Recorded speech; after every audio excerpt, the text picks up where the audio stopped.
Hi అందరికీ నమస్కారం. నా పేరు అనిల్. ఈరోజు వీడియోలో భగవద్గీతలో చెప్పిన కొన్ని మంచి విషయాలను మీతో షేర్ చేసుకోవాలనుకుంటున్నా. ఫస్ట్, ప్రతి మనిషి తెలుసుకోవాల్సిన విషయం, బంగారాన్ని, రాయిని, మట్టిని ఒకే విధంగా చూడగలిగిన వాడే నిజమైన జ్ఞానవంతుడు, ఆ జ్ఞానేశ్వరుడు అవుతాడని శ్రీకృష్ణుడు అప్పుడు చెప్పాడు. అలా అంటే దీని భావం ఏంటంటే, అపరిచితులు, స్నేహితులు, శత్రువులు, చెడ్డవారు, అలాగే బంధువులను ద్వేషించే వారిని, ఇలాంటి వాళ్ళందరినీ సమానంగా చూడడం వలన అతను నిజమైన జ్ఞానవంతుడు, యోగీశ్వరుడు అవుతాడని అప్పట్లో శ్రీకృష్ణుడు అన్నాడు. అలాగే మనిషి జీవితంలో ఇతరుల గురించి మాట్లాడడం వల్ల, అలాగే ఇతరుల పట్ల అతనికున్న భావాలను కలిగించుకోవడం వల్ల కలిగే అనర్థాలు చాలా ఉంటాయి.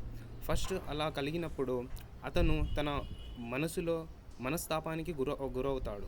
అప్పుడు మనస్తాపానికి గురైనప్పుడు తన మనిషి అనేవాడు మనశ్శాంతిని కోల్పోతాడు. ఎప్పుడైతే మనశ్శాంతిని కోల్పోతాడో తన ఆలోచన విధానాలు అనేది మారిపోతాయి.